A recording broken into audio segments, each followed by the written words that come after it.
but we're now going to our keynote speaker, Danielle Tilbury. Daniella, are you with us? Daniella Tilbury. Yes, hi Daniella. Great to have you here. Now, Daniella, let me first introduce you as First Commissioner for Sustainable Development and Future Generations for Gibraltar, and also an honorary fellow from the University of Cambridge. Professor, you have done lots and lots of work on education, the role of education in sustainable development, in climate change. And that's also, you're going to tell us a bit about can education provide an answer, how to disrupt education. The floor is for you, the coming 30 minutes. I take this opportunity to thank Educate, the staff, but also the supporters and the financial aid that it's received to be able to put this conference together. I think it's a fantastic partnership, and I am delighted to know that the issues of climate change are very much a concern of this partnership. I think we're dealing with very interesting issues, both positively and negatively. Indeed, one of your colleagues was saying at the start of this, he was reminding us on how disruptive climate change is to education and learning. Where we find ourselves with schools being used as shelters that disrupts the learning of young children and young people. And so climate change has an impact not just on communities, but also on their ability to be resilient and their ability to move forward. And that we need to understand as being a very important aspect of climate change. But my talk is very much about the other side of the coin, if we could put it that way. There's two sides to the coin. The first side is the disruption the climate change has on education. The other side is the positive disruption the climate education can actually have on education itself. My argument to you today is that the realities of climate change are bringing alive some of the important education and learning issues that have been a little bit underground over decades. They've been there simmering away, but they haven't had the front impact that climate change education is beginning to have on policymakers, on government leaders, on civil society leaders, on communities. And so my talk is very much about how we understand the influence of climate change education on education itself and learning, and how we can use this as a gateway for transforming learning and teaching, both informal and in informal contexts. So my first slide, if it works. Yes, fantastic. I have a couple of questions that are embedded in my presentation. Sometimes I'll address these directly, and sometimes they're indirect in the way that I present them. And that is, why am I talking about disrupting education in times of climate change? What do I mean by disruption? Why use the word disruption? And can there be positive disruption? What does it look like when we disrupt education and learning? And how do we understand disruption in the context of the Sustainable Development Goals of the 2030 Agenda? And finally, what are the signs that disruption is already happening? So I'm going to be talking a little bit about those, and also sharing with you very directly the results of the cutting edge research that has come out of the area of climate change education. There have been about 5 or 6 very recent powerful studies which have been used to inform this presentation. I'm not going to present results because that's very boring. What I'm going to do is I'm going to visualize these results. I'm going to translate those results into what it means for practice. So please bear with me as I talk you through these, but also to emphasize that they are underpinned by quite a strong elements of research and lessons learned over some years. Right, so why disruption? Well, I'm sure you're aware of the Sustainable Development Goals and the fact that the world leaders adopted the Agenda 2030, 2015, and that these ambitious goals are seeking to end poverty, inequality, protect the planet, and ensure prosperity for all. But perhaps what is sometimes missed is when you scratch below the surface of the Sustainable Development Goals is an understanding that the intention of Sustainable Development Goals and the 2030 Agenda is not to add more things to our existing situation or to highlight things in our existing situation, but to disrupt the current trends of development, to disrupt, to change what is happening. And please hang on to those words, disruption of current trends of development, because that is key as we move forward. And the scenarios are that the SDGs, the agenda, is about learning for life, but it is also about disrupting life, disrupting the way we govern ourselves, the way we organize ourselves, the way we live and work, and how this has an impact on people and planet. There's no doubt that we are living in an unsustainable trajectory. And I'm not going to be presenting any of the doom and gloom scenarios that face us. But there has to be a degree of acceptance that we are facing a very challenging moment in the history of the planet and humanity. And we just cannot tinker around the edges. We need to rethink how we govern ourselves, how we organize ourselves, and how we live. And that also requires us taking responsibility for our lives. And to take that responsibility and to know how to act, we have to develop the right mindsets and skills. And so when we talk about learning for life, when we talk about disrupting education, we're talking about asking these two core questions. How can we change the way we live and work?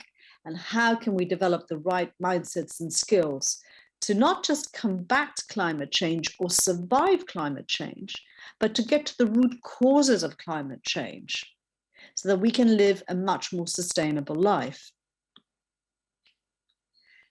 So what I want to highlight here is that it is an absolute mistake to treat the 2030 Agenda or the SDGs as thematic content, because SDGs such as climate change is not an add-on to what we're already doing. If that's what's happening in your schools, if that's what's happening in your community work, if that's what's happening in your education and learning circumstances, then you're missing the point. This is very much climate change, and climate change education is very much like a doorway into how we learn and what we learn, and exploring how changes can occur. This is why I use the word disruption, because the SDGs are disruptive and climate education is trying to be positively disruptive in schools. And I'm going to illustrate what that means in a minute. But I just need to make the case as to why this is so important. And this links to my next slide. I'm going to read this in Spanish and then translate it. Tenemos que enseñar no solo a entender el mundo, sino cómo aprender a cambiarlo. The reality is that we are teaching students, we are teaching communities, we are working towards the goal of understanding the world as it is, and not on building capabilities and scenarios or alternative scenarios to change the world that we live in. And that is where education and learning is failing. If we want it to be transformative, we really needed to stop acting as a mirror or a microscope, because that's what education is doing. We're focusing so much on problem solving. We're focusing so much on understanding what's in front of us that we're missing the bigger, more important contribution of education, which is to act as a lighthouse, which is to not only steer us away from those rocks in the coastline, which are dangerous, but to also light alternative pathways for the future. If we are not presented with alternatives, if we're not looking at different ways of doing things, we are stuck in the current reality. So education needs to change. And there's all these key reports that argue the same thing. Progress is happening and there's changes happening as a result of this realization that education and learning needs to change towards or transition towards a different type of world.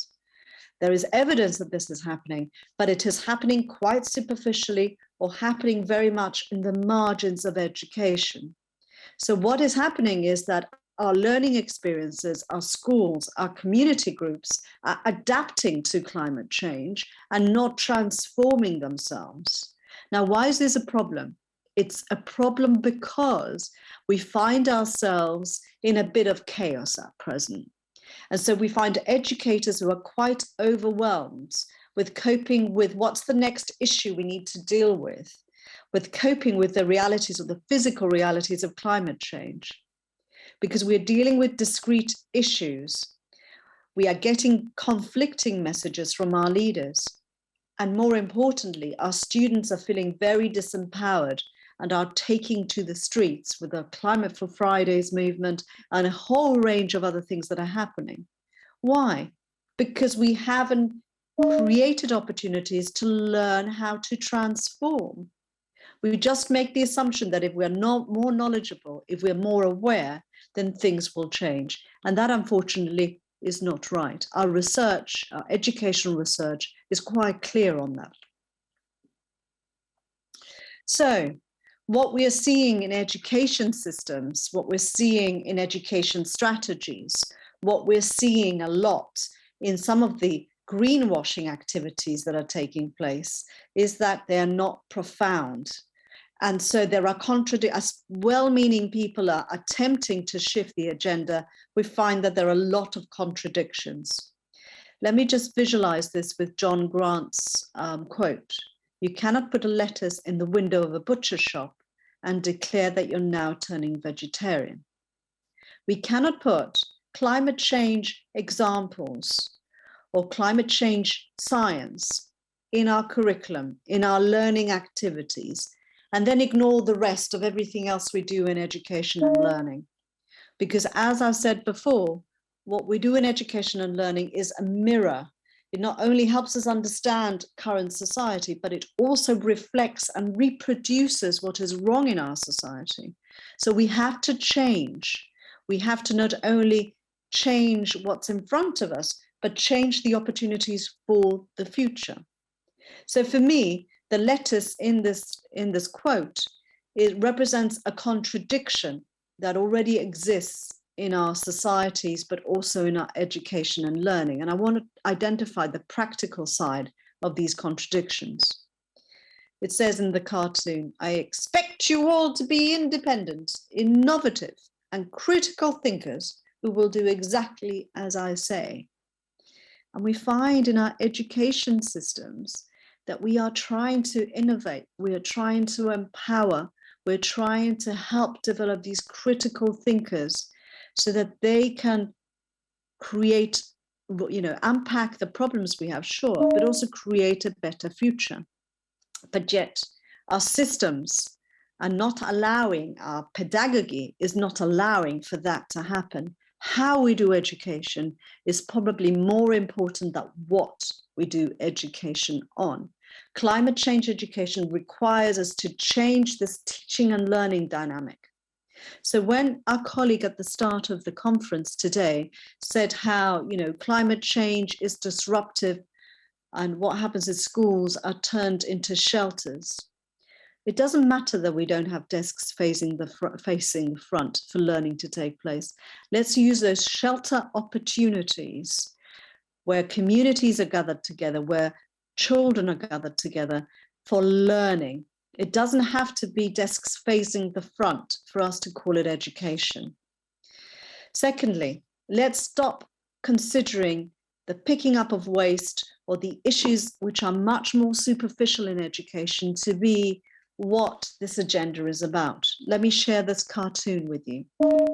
Hey, I love being here with all the plants and animals. It's so fantastic. I think I'll stay around for a really long time. Now, for me, this cartoon exemplifies what happens in education. we tend to concern ourselves with that container. We concern ourselves with how long that container is going to take to degrade, and to talk about the science of containers such as those. Sometimes we talk about picking up containers, picking up waste. We focus our energy on cleanups. We focus our energy on behavior change associated with dropping litter. That's not what climate change is about. That is not the existential issues that we are facing. It's the lifestyles that require these types of containers to exist, and the type of society we live that allows these containers to exist, that are the core issues of our day. I go back to how we govern ourselves, what our lifestyles are. We need to draw attention to learners not to the container, but why we need these containers that is reflective of the type of lifestyle that we are leading. So the issues are much more critical, but the contradictions also exist very visibly in the schools. And I know this is an ideal scenario of a school, and that many of you are working in situations where the schools may just be 4 walls without a roof, or even no walls at all. I fully understand that, having worked in Africa, Asia, and Latin America for many years. But even then, the sustainability agenda is quite contradictory. The climate change agenda can be really contradictory if we do not live the climate change changes that we are trying to endorse in our communities inside the school itself. We don't need 4 walls. We can live outside and actually bring sustainability learning to life outside the walls of the school.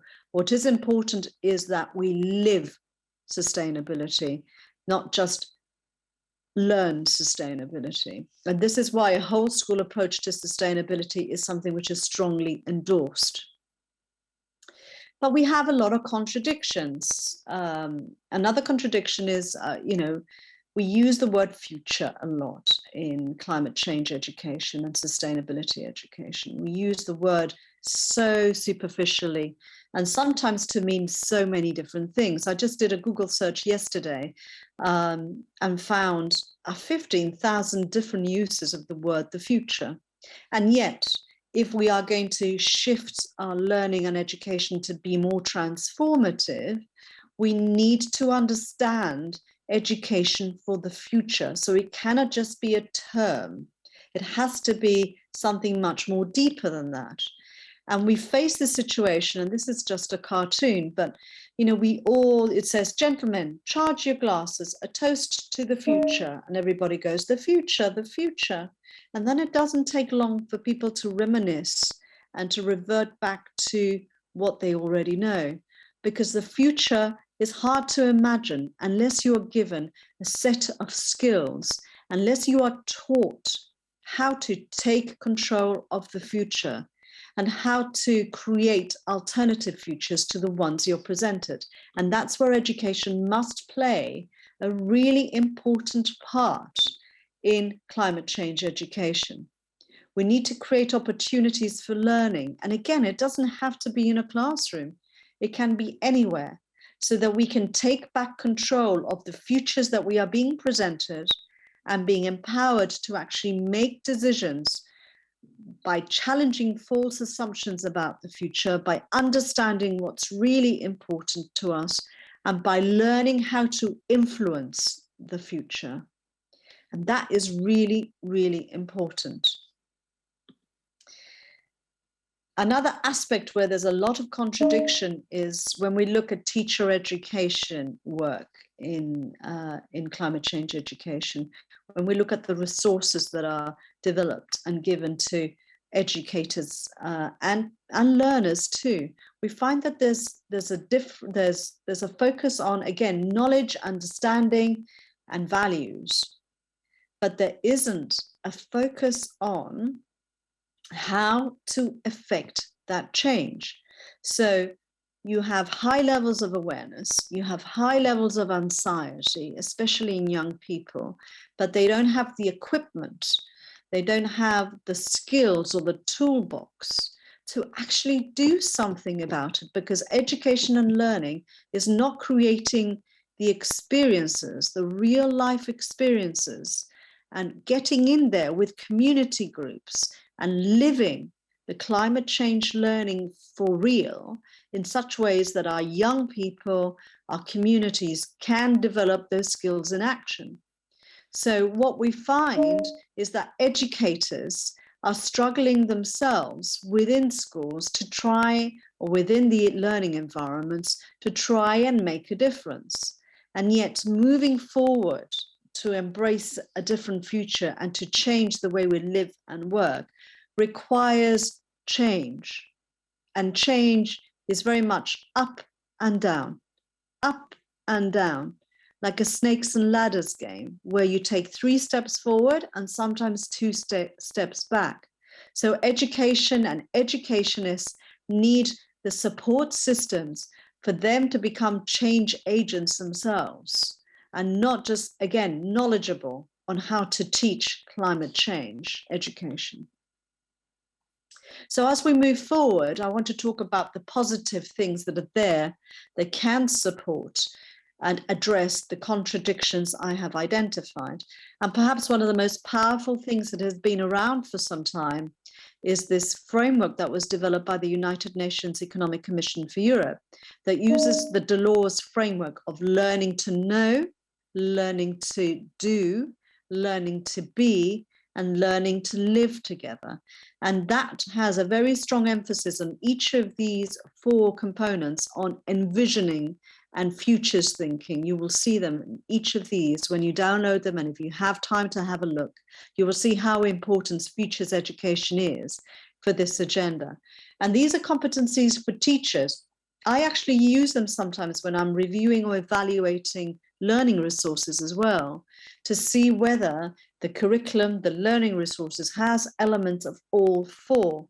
Are we creating opportunities of learning to know? Are we creating opportunities for learning to do? Are we creating opportunities for learning to be the type of person that supports changes and is living changes? Are we learning to live together? Are we learning to work towards those changes together? So I find this tool very helpful, and some teachers have used it and implemented very effectively. There's a lot of work with very good positive experiences of change, even though I've highlighted some of the very apparent contradictions. And there's a number of critical factors that can influence success. The whole school approach and a whole school plan, which I'll come to in a minute, I've already mentioned it.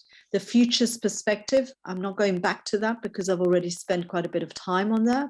The students' hands-on experience for learning in the community and not through textbooks about this agenda. The issue of shifting assumptions and the learning about and learning for, in other words, the head, heart, and hand approach to climate change education. If we just focus on the head and not the heart or the hand, we have an imbalanced approach, which can cause anxiety or an inability to address the issues. But also something I haven't mentioned yet is the importance of not just focusing on problem solving and to embrace complexity. Problem solving is too difficult to do. If the world leaders, if the technicians, if the experts haven't solved these issues, why are we burdening our young people with them? So we need to look at complexity and helping build tools for complexity. So very cool approach. Very important that we connect. By whole school, we mean the learner in the community, the learner with the different influences in their community. Be they parents, be they community stakeholders, be they teachers, and to help to bring a connected view of their learning with their living environment. That is really, really important. And there's a lot of very good work in this area, which I'll be happy to direct you to if this is of interest to you. There's a fine resource called the OECD Learning Compass, which helps students navigate through complexity in issues of everyday life. And it is very much about realizing that environmental issues are not just about solving problems, but the understanding how connected careers, living, earning some money, feeding yourself, looking after your health, supporting others in the community, how all of these are intrinsically connected. So that complexity is really important, and teaching young people about this is as important as teaching adults. But there are ways in which we must do this to make sure we reposition learning away from a very simplistic, linear knowledge, values, action. It's more complicated than that. A very recent framework that's come out from the European Commission, it's called Green Comp, has got some very interesting aspects to it, where it talks about systems thinking in particular, and it unpacks this complexity using other terminology, but embraces it in a really sensible way. Critical thinking, collective action, all of this must be present in our learning opportunities for climate change education to transform teaching and learning opportunities. And equally, we must create those opportunities where our young learners, adult learners have the opportunity to investigate, to plan, to carry out their actions and to reflect on them. Change is not linear. Even changing yourself is not simple. And so the more experience of change that we can present to our learning communities, the better we are going to be about learning as we move forward. As teachers, we must learn to change our pedagogical approaches so that less, teacher-facing young students, and encouraging our students to bring their realities of everyday life into the classroom. More and more, that is important. So in the end, I'm about to finish, just very quickly to say, there's 4 key things I've argued today, mainly that we need to disrupt in a positive way our pedagogical approaches, the teaching and learning dynamics that we currently have, so that we don't have these facing the front situations. We don't need desks for our young people and our adults to learn. We need to disrupt the places or spaces of learning. It can happen anywhere. Learning can happen anywhere. It does not have to be in front of a blackboard. We need to ask questions, and different types of questions. And that goes back to my cartoon with a carton in the middle, and how we're asking questions about waste, and how we're asking questions which are minutiae compared to the more important, bigger questions that will open the minds of our learners and understand how connected our world is, our social world, our economic world, and so on. And we need to create alternative futures. And that, to me, this last one is the biggest one that we are not doing very well at present. The creating spaces for learning to do things differently, but to plan for a different future and work backwards from that different future. What we tend to do is look at our current situation and think about the next step. We need to look at alternative pathways, because we need to reclaim our future, decolonize it in many ways. So very, very quickly, we must stop passing on knowledge. We need to get to the root causes of some of these issues. We have to teach about attitudes and values, but not other people's attitudes and values. We need to encourage clarifying of what our values and what we value is. We need to stop seeing people as problem and as those who need to have behavior change, and seeing people as agents of change, as learners who are not to be shaped, but are learners who can shape the future. We need to move away from single actions such as pickup, waste pickup collections, and creating opportunities for more permanent changes and for young and old to experience and see change. We need to have more focus away from the individual and personal change to look at changes around us, institutionally in our communities. And we need to stop adding climate change into what we're doing. And we need to use climate change as a gateway for innovating, teaching and learning. There's a lot of sending of messages. This is the lettuce, you know, in the butcher shop. There's a lot of messaging and a lot of declaring that we're now green and that we are taking things seriously. But we need to actually understand that this is a process and that this is going to take time and that we will experience contradictions in what we're doing. And so we need to create spaces for reflection and negotiation as we move forward. Thank you. There's a lot of ideas there. I know we have a panel shortly and we will be able to interrogate some of these further. Thank you for listening. Thank you. Thank you very much, Daniella. Thank you very much for a couple of those very thought-provoking, things that you told us, and I think we will have the opportunity to delve into those within the panel section, within the panel discussion that we will just have now.